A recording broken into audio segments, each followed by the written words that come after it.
All right, everybody, welcome back to another episode of COVID Kitchen. I believe I have got the audio sorted out and that it is going to be recording with my AirPods as opposed to the microphone on the phone. So it turns out the native camera app just doesn't let you record with the AirPods. And I'm also going to try and get the video sorted out because I kept trying to use a front-facing camera. Then I was recording things that were nowhere near being on camera, and that just didn't work out at all. So, for tonight's episode, we are making some pepper-crusted fillets. You can call them filet mignon, except for that's actually incorrect because, there's no bacon wrapped around them. But some pepper-crusted fillets with a blue cheese Grand Marnier in this case, because out of triple sec. Blue cheese, Grand Marnier, and calls for chives, but these are really green onions from my garden. So green onion sauce to be poured on it. So the first thing you're going to need for this, because it's pepper crusted, is a lot of peppers. So about now I'm going to make an edit so you don't have to watch all this. All right, I told you that edit was happening. So here we have, I don't know, probably 3 tablespoons of coarsely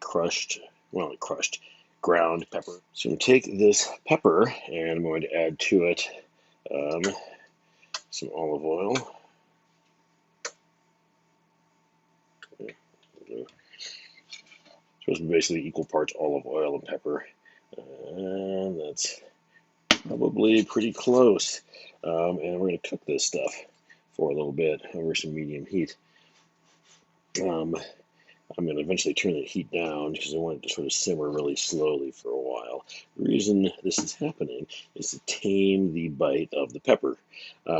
First time I did this, didn't do that as much and coated every possible square millimeter of the steaks with pepper. And guess what? It was a lot of damn pepper. So yeah, doing this right now, eventually this is going to come off this heat and it's going to be put onto these fillets that are sitting out here warming up. I salted them yesterday and they've been sitting in the fridge drying out so they will form a delicious, delicious crust. Hey there, welcome back. So it's been, I don't know, about 10 minutes and if you look, you can see little tiny bubbles coming up on that, which is what I wanted. So it's been plenty of time, so I'm going to take these things off the heat like that. Ooh, fancy. I put the skillet on the heat because it's going to need to get hot eventually, so might as well get it there now. Put a little bit of salt in this. I've already, like I said, salted the steaks, but I'm a pretty firm believer that there's almost never too much salt to be had. So that's probably about half a teaspoon. I'm going to stir that up with the spoon I'm about to get from this drawer here because I'm going to need a spoon. I'm going to need to spoon this pepper mixture onto, well, these steaks. If you can see them because I'm using the front camera. Let's stir it up a little bit. Put that there. Set this here and try and position where you can see the steaks, if that's possible to do. Turn, damn you, turn. All right.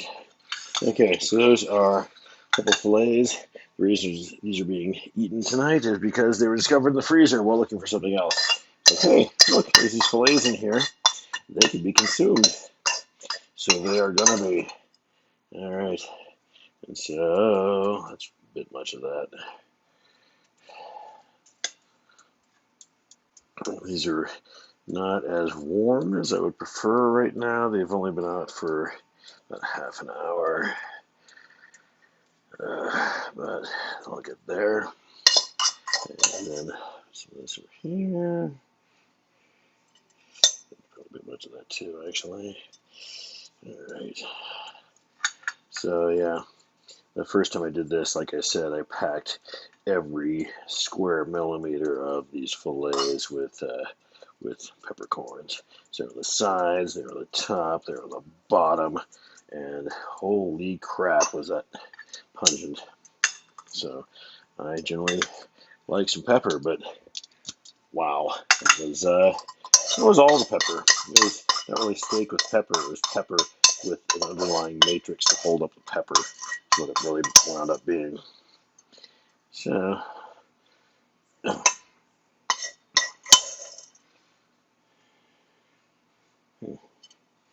right. But there, that looks pretty good. Okay, theoretically, you're supposed to wrap these with plastic wrap and set them aside so this stuff can adhere better. I find that doesn't make that much of a difference, quite frankly. Just turn on medium right now. I'm going to heat it up a little bit slower because, like I said, there's still a little bit of time. I like those steaks to sit there with the peppercorns on them. So heat it up slowly. Then I'm going to throw these suckers in there and sear them for 3 minutes aside or thereabouts, and then throw them into that oven for maybe another couple of minutes until they are, medium rare, or in my case, rare. But I tend to overcook things, I find, which is, a failing on my part. At any rate, I have already chopped the chives, and I put the gorgonzola into that container with the lid on it because, it's smelly. And there's still butter sitting there, and there's still, there's butter from the freezer, which is thawing gradually. And there's Grand Marnier, which I'm going to use to finish off the sauce. In case you're wondering what I have against Grand Marnier for this, because triple sec is really cheap, whereas Grand Marnier is the exact opposite of that. So I prefer to use cheap stuff for sitting on fire. But anyway, I will turn this around. I will see you guys all again in about 10 minutes or so. All right, we're back, and that oil is smoking. It's trying to heat up too high, and I'm about to put these steaks into that pan. So, turn this camera around and grab these tongs, and here we go. I should probably open up the windows because this is about to make a lot of smoke, or it's not because the pan isn't hot enough. Well, that sucks. Hey, that could go a little bit longer, I guess. Yeah, and we're back. The pan has warmed up, as you can tell by the smoke. All right, flip these suckers.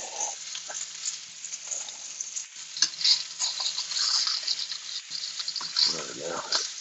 Yeah, second up too high, just a little burn. Great. Alrighty, this has been cooking on this side for long enough. I put this oven to finish off.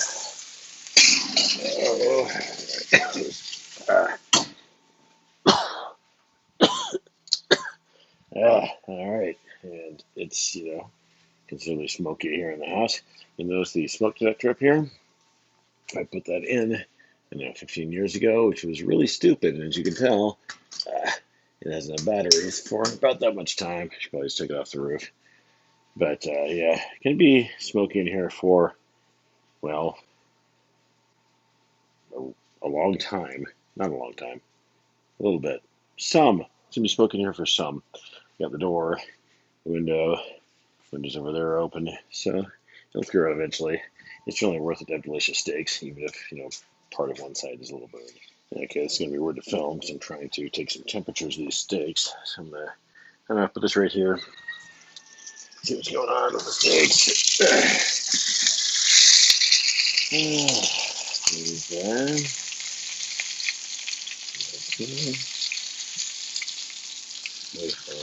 Okay. All right. One of these is rare. One of these is get these steaks out of here. That's a perfect look at that. A little over caramelized. Not happy about that. Got the pan too hot. At any rate, this is about to become sauce. So I'm going to tempt these things with foil, and we'll be back to that in a second. Okay, we're back, and about to make the sauce for these steaks. All right, put the butter in here with the cheese. It's going to go into this here pan. And here, let's try it again. Maybe. Okay, so there's no heat on this right now, but it's an electric stove top, therefore it retains a pretty fair amount of heat. Not to mention the pan is hotter than hell, having been on top of that high heat, plus instead of 450-degree oven. So this stuff should melt down pretty good. Yeah, there it goes. All right.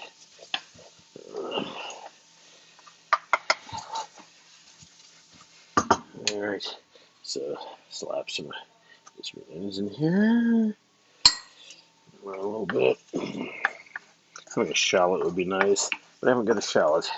So I thought about cutting up one of the bottoms of these green onions, which, man, they worked pretty well as shallots, frankly. But I did not do that thing. So what I'm going to do is a little bit of heat on this. I'm about to add the Grand Marnier. Close this window because there's wind coming in. And Grand Marnier is going to need to burn off eventually. So let's do this. I think I'm singing the word so. Like the word so seems to be something that goes so, like I'm fucking Elsa or something. Anyway, let's do this. That's a lot of that.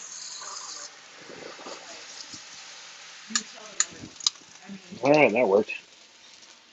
Like I said, that was a lot of that. I'm assuming I still have eyebrows, but we'll be able to tell until there's a camera around, I guess. Uh, uh,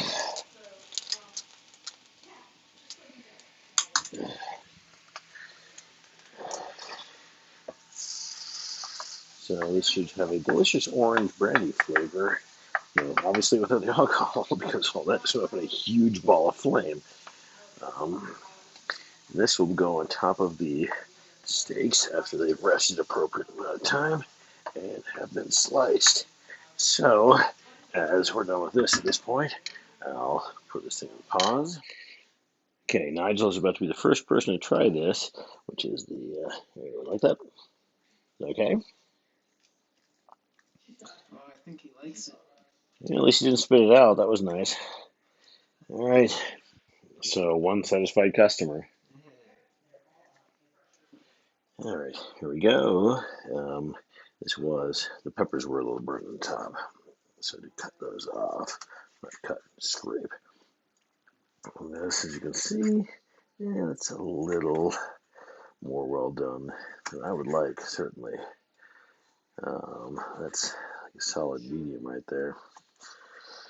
Oh well. Should have pulled these things out earlier. Yeah, this is better. Okay. Oh, that one was. What the heck? Yeah. Once again, it's a little bit overcooked. I prefer this shit. Well, frankly, I prefer this shit mooing. So this is a significantly overcooked for me. However, it's still on the rare, well, slightly medium rare plus, maybe. But it will be acceptable to most people, I think. At least the people I serve it to. I'm the one who likes things rarest. So the only person I've hurt is myself, which, I guess is probably just poetic justice.